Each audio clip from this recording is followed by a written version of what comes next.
सूत्रों के मुताबिक खनन विभाग की सचिव पूजा सिंघल उनके पति अभिषेक झा से आज फिर ईडी पूछताछ कर सकता है। साथ ही पूजा सिंघल के सीए सुमन, जिनके घर से 20 करोड़ रुपए का कैश बरामद हुआ था, उन्हें भी पूछताछ के लिए बुलाया गया है। संभव है कि आज तीनों से एक साथ बैठाकर पूछताछ की जाए। तो आज एक बार फिर अभिषेक झा और पूजा सिंघल के सीए सुमन से पूछताछ हो सकती है।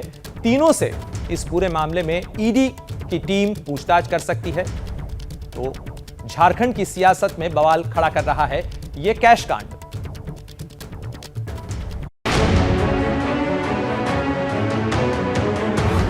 झारखंड की सबसे ताकतवर आईएएस अधिकारी पूजा सिंघल के सीए के घर मिले करोड़ों के नोटों की जांच की आज अब पूजा सिंघल तक पहुंच चुकी है।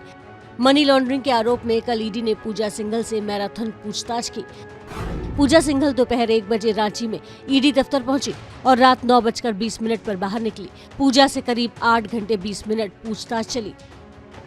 पूजा सिंघल और उनके पति अभिषेक झा को सीए सुमन के सामने बैठाकर ईडी ने सवाल जवाब किया। सुमन के घर मिले पैसों से लेकर शेल कंपनी में निवेश समेत ढेरों सवाल ईडी ने दागे। सूत्रों के मुताबिक कई सवाल ऐसे रहे जिस पर पूजा सिंघल असहज दिखी। ईडी ने पूजा सिंघल से पूछा, सीए सुमन के घर मिले करोड़ों के कैश से आपका क्या संबंध है? सुमन के घर मिली महंगी गाड़ियां क्या आपकी हैं? आपके पति के अस्पताल के निर्माण में लगे 123 करोड़ कहां से आए? आपके पति की शेल कंपनियों में आपकी क्या भूमिका है? आपके घर मिली डायरी में जिन लोगों के नाम है उनसे क्या संबंध है? सीएम सोरेन के खनन के पट्टे में आपकी क्या भूमिका थी? सूत्रों के मुताबिक ये कुछ ऐसे सवाल हैं जिनका ठीक ठाक जवाब पूजा सिंघल नहीं दे सकी। लिहाजा आज एक बार फिर पूजा सिंघल को ईडी पूछताछ के लिए बुला सकती है। ऐसे में साफ है कि सीए सुमन के बाद अब पूजा सिंघल और उनके पति पर गिरफ्तारी की तलवार लटकने लगी है। और इस पूरे मामले पर ज्यादा जानकारी के साथ हमारे साथ रांची से जुड़ रहे हैं एबीपी न्यूज संवाददाता शशांक कुमार।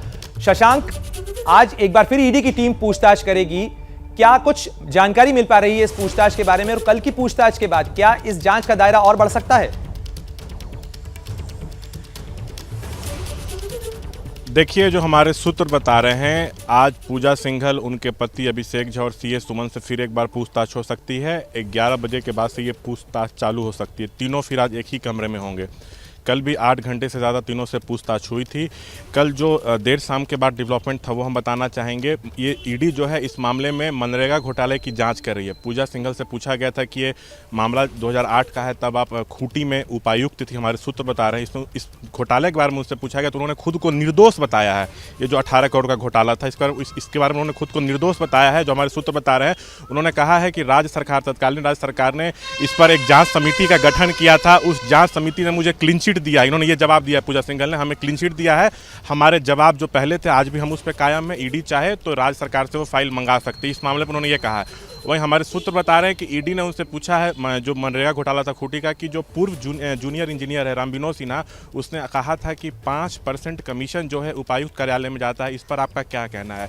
तो हमें जो सूत्र बता रहे हैं, उल्टा पूजा सिंघल ने इस पर ईडी से ही पूछने लगी कि मेरा कभी डायरेक्ट नाम इसमें नहीं लिया गया है और मेरा नाम को जानबूझकर इस मामले से जोड़ने की कोशिश की जा रही है। सो रामविनोद सिन्हा ने कभी भी मेरा नाम नहीं लिया है। इस तरह के जवाब पूजा सिंघल ने वहाँ दिए हैं। वहीं उनसे हमारे जो सूत्र बता रहे हैं, उनसे ये भी पूछा गया है कि आप कब कब विदेश दौरे पर गई हैं, वो निजी दौरा था या सरकारी दौरा था, वहाँ किनसे मिली हैं, इस तरह के भी सवाल पूछे गए हैं। तो असहज दिख रही थी पूजा सिंघल। और ये जो विदेश दौरे का सवाल था, इस पर वो कोई जवाब नहीं दे पा रही थी। दरअसल ईडी ये भी पता लगाने की कोशिश कर रही है कि क्या इन लोगों का विदेश में भी कोई कारोबार है या कोई काली कमाई के जरिए विदेश में भी संपत्ति खड़ा किया गया है। ये भी जानकारी जो ईडी के सूत्र हमें बता रहे हैं, ये ईडी पता लगाने की कोशिश में लगी हुई है। और दो बड़ी बात और सामने आ रही है कि झारखंड के जो मुख्यमंत्री हैं, उन्होंने चीफ सेक्रेटरी से बात की है और पूजा सिंघल 31 तक छुट्टी के लिए अप्लाई की थी, उनको छुट्टी दे दिया गया है। तो उनके जगह पे अब नए लोगों को इसकी जिम्मेदारी दी जा सकती है। लेकिन पूजा सिंघल पर सख्त एक्शन हो सकता है, उनको सस्पेंड भी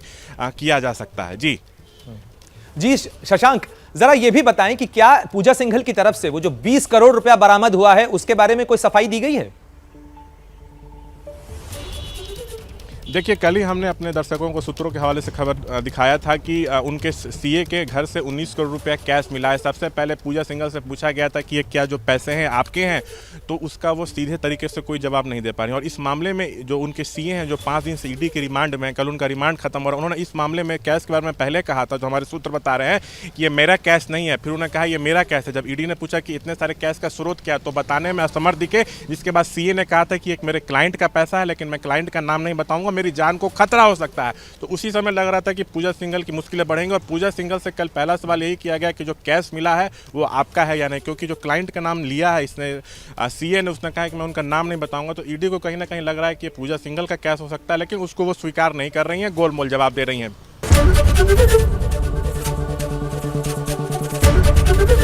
एबीपी न्यूज आपको रखे आगे।